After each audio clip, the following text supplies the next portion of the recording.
এখন ত্রয়োদশ জাতীয় সংসদের নবনির্বাচিত মাননীয় স্পিকার মহোদয়ের শপথ অনুষ্ঠিত হবে। পবিত্র কোরআন থেকে তেলাওয়াত করবেন জাতীয় সংসদ সদস্য রাষ্ট্রপতির ইমাম মাওলানা কারি মোহাম্মদ সাইদ। أعوذ بالله من الشيطان الرجيم بسم الله الرحمن الرحيم وأوفوا بعهد الله إذا عاهدتم ولا تنقضوا الأيمان بعد توكيدها وقد جعلتم الله عليكم كفيلا إن الله يعلم ما تفعلون صدق الله العظيم পবিত্র কোরআনুল কারীমের সূরা আন-নাহল এর 91তম আয়াতে কারিমা তেলাওয়াত করা হলো, যার বাংলা অর্থ এইরূপ: যখন তোমরা আল্লাহ তাআলার নামে কোনো অঙ্গীকার করো তখন তা পূর্ণ করো এবং এই শপথ পাকাপোক্ত করে নেওয়ার পর তা ভঙ্গ করো না, কেননা এই শপথের জন্য তোমরা আল্লাহ তাআলাকে অভিভাবক বানিয়ে নিয়েছ। অবশ্যই আল্লাহ তাআলা জানেন তোমরা কি করো। বারাকাল্লাহু লানা ওয়া লাকুম ফিল কুরআনিল আযীম। আসসালামু আলাইকুম ওয়া রাহমাতুল্লাহি ওয়া বারাকাতুহু। সম্মানিত সুধী, আমি আনন্দের সাথে জানাচ্ছি যে গণপ্রজাতন্ত্রী বাংলাদেশের সংবিধানে ৭৪ অনুচ্ছেদ এবং বাংলাদেশ জাতীয় সংসদের কার্যপ্রণালী বিধি ৮ বিধি অনুযায়ী আজ ১২ই মার্চ ২০২৬ তারিখে অনুষ্ঠিত ত্রয়োদশ জাতীয় সংসদ প্রথম বৈঠকে বাংলাদেশ জাতীয় সংসদের নির্বাচনী এলাকা ১১৭ ভোলা ৩ হতে নির্বাচিত মাননীয় সংসদ সদস্য জনাব হাফিজউদ্দিন আহমেদ বীর বিক্রম স্পিকার নির্বাচিত হয়েছেন। আমি এখন গণপ্রজাতন্ত্রী বাংলাদেশ সংবিধানের ১৪৮ অনুচ্ছেদ ও তৃতীয় তফসিলের অনুচ্ছেদ ৩ অনুযায়ী মহামান্য রাষ্ট্রপতিকে নবনির্বাচিত মাননীয় স্পিকার জনাব হাফিজউদ্দিন আহমেদ বীর বিক্রমকে শপথ পাঠ করানোর জন্য সবিনয় অনুরোধ করছি।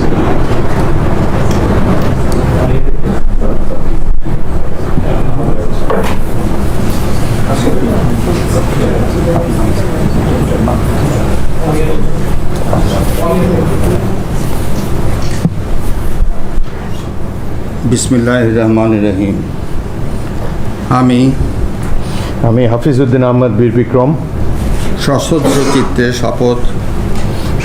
চিত্তে শপথ করিতেছি যে আমি আইন অনুযায়ী সংসদের স্পিকারের কর্তব্য এবং কখনো আহত হইলে রাষ্ট্রপতির কর্তব্য বিশ্বস্ততার সহিত পালন করিব। আমি বাংলাদেশের প্রতি অকৃত্রিম বিশ্বাস ও আনুগত্য পোষণ করিব।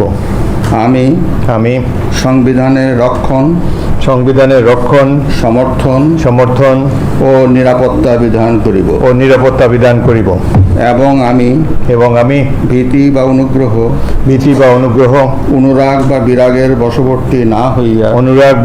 বশবর্তী না হইয়া সকলের প্রতি আইন অনুযায়ী যথাবিহিত আচরণ করিব।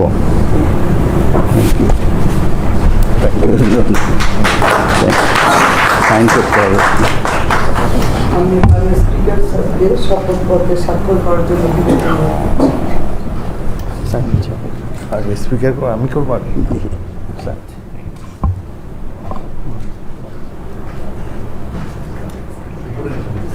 উপরে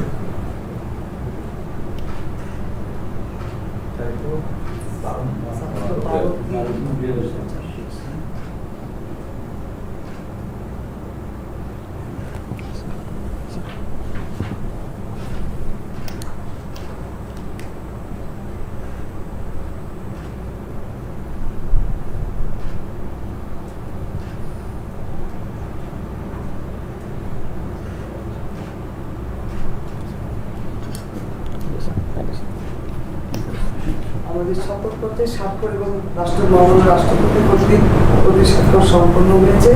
আমি এখন অন্তকাল স্পিকার নির্বাচনে শপথ অনুষ্ঠানের সভাপতি ঘোষণার জন্য মহামান্য রাষ্ট্রপতি স্যারের কাছে সদয় অনুমতি প্রার্থনা করছি।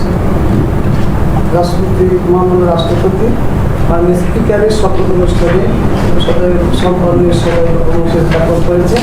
শুধুবৃন্দ আমাদের এখন মাননীয় ডেপুটি স্পিকার নির্বাচনের অনুষ্ঠানকে শপথ করছেন।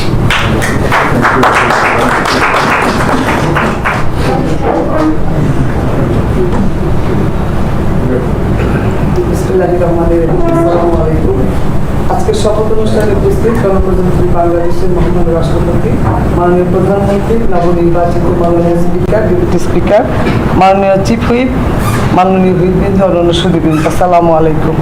প্রথমে আমি অধ্যকার শপথ অনুষ্ঠান ডেপুটি স্পিকারের শপথ অনুষ্ঠান পরিচালনার জন্য মহামান্য রাষ্ট্রপতি সদয় অনুমতি জ্ঞাপন প্রার্থনা করছি।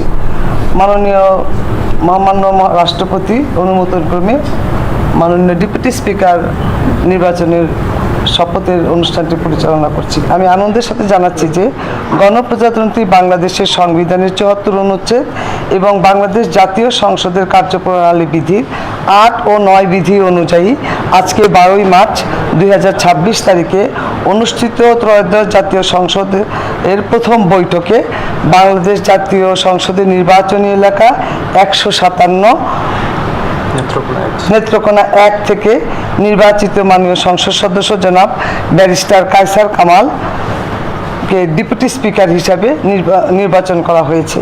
আমি এখন গণপ্রজাতন্ত্রী বাংলাদেশের সংবিধানের ১৪৮ অনুচ্ছেদ ও তৃতীয় তফসিলের অনুচ্ছেদ ৪ অনুযায়ী মহামান্য রাষ্ট্রপতিকে নবনির্বাচিত মাননীয় ডেপুটি স্পিকার জনাব ব্যারিস্টার কায়সার কামালকে শপথ পাঠ করানোর জন্য বিনীত অনুরোধ করছি।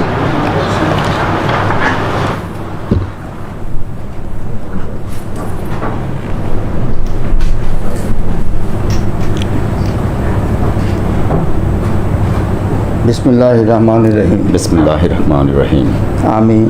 আমি ব্যারিস্টার কায়সার কামাল সশ্রদ্ধ চিত্তে শপথ করিতেছি যে আমি আইন অনুযায়ী সংসদের ডেপুটি স্পিকারের কর্তব্য এবং কখনো আহত হইলে স্পিকারের কর্তব্য বিশ্বস্ততার সহিত পালন করিব। আমি বাংলাদেশের প্রতি অকৃত্রিম বিশ্বাস ও আনুগত্য পোষণ করিব। আমি সংবিধানের রক্ষণ সমর্থন ও নিরাপত্তা বিধান করিব এবং আমি ভীতি বা অনুগ্রহ অনুরাগ বা বিরাগের বশবর্তী না হইয়া সকলের প্রতি আইন অনুযায়ী যথাবিহিত আচরণ করিব।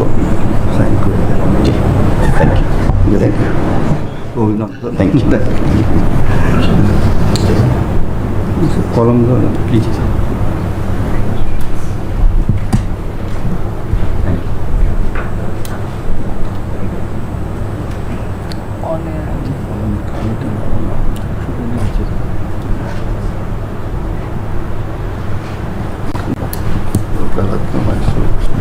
সম্মানিত সুধীবৃন্দ, এখন ডেপুটি স্পিকার তার শপথপত্রে স্বাক্ষর করলেন, প্রতিস্বাক্ষর করছেন মহামান্য রাষ্ট্রপতি।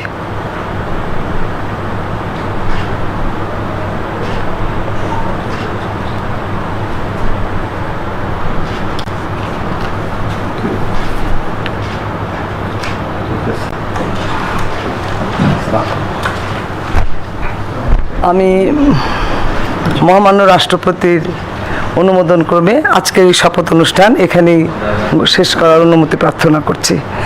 মহামান্য রাষ্ট্রপতির অনুমতিক্রমে শপথ অনুষ্ঠান এখানেই শেষ ঘোষণা করা হলো। ধন্যবাদ সবাইকে। স্যার ফুলগুলো